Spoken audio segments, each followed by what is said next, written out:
Ang programang ito ay rated SPG. Striktong patnubay at gabay ng magulang ang kailangan. Maaaring may masiselang tema, lengguwahe, karahasan, sexual, horror o droga na hindi angkop sa mga bata. Magandang araw mga kaibigan, narito ang ating update sa APJ Batang Quiapo. Hindi inaasahan ni Catherine na magawang mambabastos ni David sa harap pa mismo ng burol ng kanyang kapatid. Kaya naman hindi napigilan ni Catherine na sampalin itong bastos na David. Kaya naman iniwanan ni Catherine itong si David at lumabas nga sa kanilang bahay at naglakad doon sa kanilang palibot.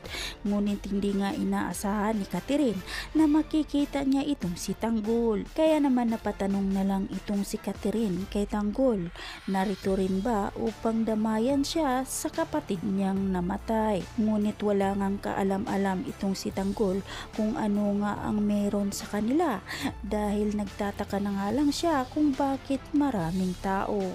Habang nag-uusap itong si Tanggol at Catherine, hindi nila alam na pinagmamasdan lang pala sila nito ni David. Kaya naman sa tinding galit at selos ni David, nagawa niyang suntukin itong si Tanggol. Nagulat na lang si Tanggol na si David pala ang sumuntok sa kanya. Kaya naman hinamon niya si David na isang suntok pa David at hindi siya magdadalawang isip kahit magkapatid sila ay kakalabitin niya ang kanyang pistola. Kaya naman sa tinding takot ni David, halos nga maiihi ito sa takot ngayon. Kaya agad itong umalis at papalayo kay Tanggol. Hindi naman inaasahan ni David na magagawa pala yun ni Tanggol sa kanya.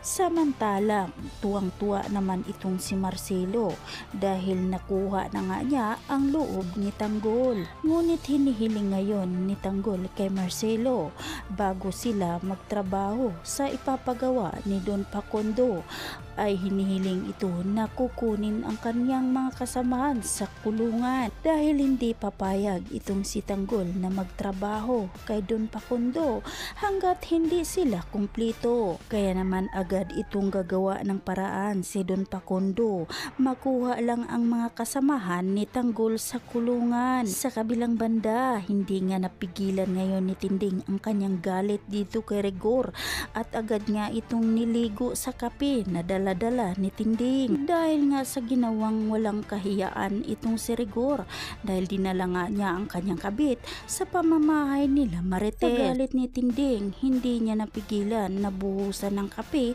at sinasampal-sampal ito si Rigor. Dagdag pa ni Tinding na isusumbong nga daw niya itong si Rigor at ang kabit niyang Selena upang matanggal nga ito sa trabaho. Sa galit ni Rigor dito kay Tinding, sinabihan niya ito na wala siyang pakialam sa kanilang buhay. Ngunit agad naman itong sinagot ni Tinding itong si Rigor.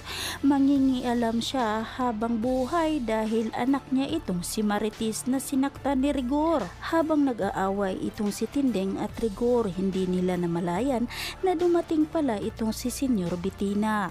Galit na galit nga itong si Senyor Bettina dahil wala na nga daw silang respeto sa burol ng kanyang apo. Nasigawan naman ni Senyor Bettina itong si Tinding at pinapaalis nga ito at ayaw na niyang makita ang pagmumukha ni Tinding. Habang si Rigor naman, imbis nga mag-imbestiga sa pagkamatay ni Pablo, hindi na nagawa nito dahil nga sa pangyayari nila ni Tinding. Kaya naman mga kaibigan, aabangan na lang natin ang mga susunod pang mga kaganapan dito lang sa paborito nating palabas sa APJ Batang Quiapo.